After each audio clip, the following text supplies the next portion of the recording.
ভেনেজুয়েলার president Maduro ও তার স্ত্রীকে আটকের ঘোষণা ডোনাল্ড ট্রাম্পের। এই ঘোষণার আগে মাদুরোকে আটকে সহায়তা করলে $50 মিলিয়ন পুরস্কারের ঘোষণা দিয়েছিল যুক্তরাষ্ট্র।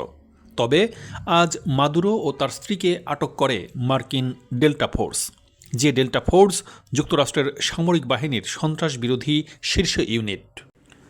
এমতাবস্থায় সীমান্তে বেসামরিক বাহিনী মোতায়েনের ঘোষণা দিয়েছে ভেনেজুয়েলার প্রতিবেশী দেশ কলম্বিয়া। দেশ দুটির মধ্যে 2000 কিলোমিটারেরও বেশি স্থল সীমান্ত রয়েছে। স্থানীয় সময় ভোর 3টায় জাতীয় নিরাপত্তা পরিষদের বৈঠকের পর এই সিদ্ধান্তের কথা জানান কলম্বিয়ার প্রেসিডেন্ট গুস্তাভো পেত্রো। ভেনেজুয়েলার রাজধানী কারাকাস এবং অন্যান্য অঞ্চলে মার্কিন হামলার পর দেশটি থেকে সম্ভাব্য শরণার্থী সংকটের বিষয়টি বিবেচনা রেখেই এই সিদ্ধান্ত নিয়েছে কলম্বিয়া। এই সিদ্ধান্তটি এমন একটি সময় নেওয়া হলো যখন নিকোলাস মাদুরো এবং তার স্ত্রী সিলিয়া ফ্লোরেসকে যুক্তরাষ্ট্রের পক্ষ থেকে আটকের খবর পাওয়া গেল। এদিকে কারাকাসে প্রথম বিস্ফোরণের খবর পাওয়ার পর থেকেই শান্তি ও সংলাপের আহ্বান জানিয়ে আসছেন কলম্বিয়ার প্রেসিডেন্ট পেত্রো।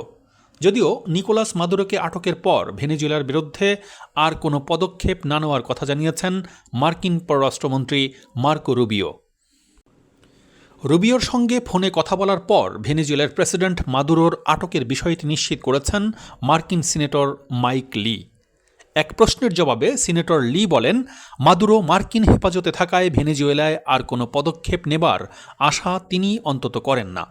এ সময় লি আরও বলেন, যারা গ্রেপ্তারি পরোয়ানা কার্যকরে কাজ করছিলেন তাদের সুরক্ষা এবং প্রতিরক্ষার জন্য মার্কিন হামলাগুলো চালানো হয়েছে। এর আগে সামাজিক মাধ্যমে এক্সে দেওয়া একটি পোস্টে সিনেটর লি বলেছিলেন, আমি অধীর আগ্রহে এটা জানতে অপেক্ষা করছি যে যুদ্ধ ঘোষণা বা সামরিক শক্তি ব্যবহারের অনুমোদন না নেওয়া সাংবিধানিকভাবে এই পদক্ষেপকে ন্যায্যতা দিতে পারে কিনা। অন্যদিকে প্রেসিডেন্ট নিকোলাস মাদুরোকে আটক করা হয়েছে যুক্তরাষ্ট্রের এমন দাবির পর তার জীবিত থাকার প্রমাণ চাইলেন ভেনেজুয়েলার vice president Delcy Rodriguez. President Maduro বা ফার্স্ট লেডি সিলিয়া ফ্লোরেস কোথায় আছেন এ বিষয়ে ভেনেজুয়েলার সরকার এখনও জানেন না বলেও নিশ্চিত করেছেন তিনি। বলেন, সরকার তাদের উভয়েরই তাৎক্ষণিক জীবিত থাকার প্রমাণ দাবি করেছে। এর আগে ভেনেজুয়েলায় হামলা চালানো এবং দেশটির নেতা প্রেসিডেন্ট নিকোলাস মাদুরো ও তার স্ত্রীকে আটক করা হয়েছে বলে জানান যুক্তরাষ্ট্রের প্রেসিডেন্ট ডোনাল্ড ট্রাম্প। এরপরই ভেনেজুয়েলার প্রতিরক্ষামন্ত্রী দেশজুড়ে তাৎক্ষণিকভাবে সামরিক বাহিনী মোতায়েনের ঘোষণা দেন। স্প্যানিশ ভাষায় দেওয়া একটি ভিডিও ভাষণে এই হামলাকে ভেনেজুয়েলার বিরুদ্ধে সবচেয়ে বাজে আগ্রাসন হিসেবে উল্লেখ করেছেন প্রতিরক্ষামন্ত্রী ভলাদিমির পাদ্রিনো। তিনি দেশের সবাইকে ঐক্যবদ্ধ প্রতিরোধের আহ্বান জানিয়েছেন। এ সময় তিনি আরও বলেন, ভেনেজুয়েলা মাদুরোর নির্দেশ অনুসরণ করছে এবং তারা আমাদের উপর আক্রমণ করছে, কিন্তু তারা আমাদের দমন করতে পারবে না। ভেনেজুয়েলার রাজধানী কারাকাসে মার্কিন যুক্তরাষ্ট্রের বিমান হামলায় নিহত এবং আহতদের তথ্য সংগ্রহ করা হচ্ছে বলে জানিয়েছেন দেশটির প্রতিরক্ষামন্ত্রী ভলাদিমির পাদ্রিনো। শহরের একাধিক স্থানে চালানো এই হামলায় বেসামরিক এলাকা ক্ষতিগ্রস্ত হয়েছে বলেও তিনি অভিযোগ করেছেন। জানান, বিদেশি সেনাবাহিনীর উপস্থিতি ভেনেজুয়েলা প্রতিরোধ করবে।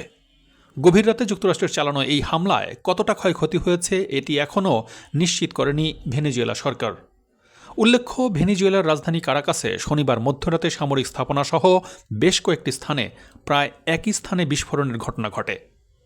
শহরের কেন্দ্রস্থলে অবস্থিত লা কালার্টো সামরিক বিমান ঘাঁটি এবং ফুয়ের্তে তিউনার প্রধান সামরিক ঘাঁটি ক্ষতিগ্রস্ত হবার খবর পাওয়া যায় প্রত্যক্ষদর্শীদের বরাতে। বেশ কিছু এলাকা বিদ্যুৎবিহীন হয়ে পড়ে এবং শহরের উপর দিয়ে বিমান উড়ে যাওয়ার অসমর্থিত খবরও পাওয়া যায়। ট্রাম্পের নির্দেশে শনিবার ভোরে ভেনেজুয়েলার রাজধানী কারাকাসের উপর বিস্ফোরণ এবং বিমান হামলার খবর সম্পর্কে অবগত রয়েছেন ট্রাম্প প্রশাসনের অন্যান্য কর্মকর্তারাও। উল্লেখ্য, ক্যারিবীয় অঞ্চলে মাদক বহনকারী নৌযানগুলোর উপর ওয়াশিংটনের সামরিক হামলা অব্যাহত থাকায় যুক্তরাষ্ট্র ও ভেনেজুয়েলার মধ্যে তীব্র উত্তেজনার মধ্যেই এই ঘটনাটি ঘটল। যুক্তরাষ্ট্র অনেকদিন ধরেই বলে আসছে ভেনেজুয়েলার প্রেসিডেন্ট নিকোলাস মাদুরো অবৈধভাবে নির্বাচিত হয়েছেন এবং তিনি ব্যক্তিগতভাবে দেশজুড়ে মাদক পাচারের সাথে জড়িত। বিপরীত দিকে প্রেসিডেন্ট মাদুরোকে ক্ষমতা থেকে অপসারণ এবং ভেনেজুয়েলার তেলের মজুদ নিয়ন্ত্রণ করতেই যুক্তরাষ্ট্র এমন পদক্ষেপ নিয়েছে বলে দাবি করে আসছে ভেনেজুয়েলা সরকার। যুক্তরাষ্ট্র বহুদিন ধরেই নিকোলাস মাদুরোর বিরুদ্ধে অভিযোগ করে আসছে যে তিনি আন্তর্জাতিক মাদক পাচারকারী সংস্থার নেতৃত্ব দিচ্ছেন, যা মাদুরো বরাবরই অস্বীকার করে আসছেন।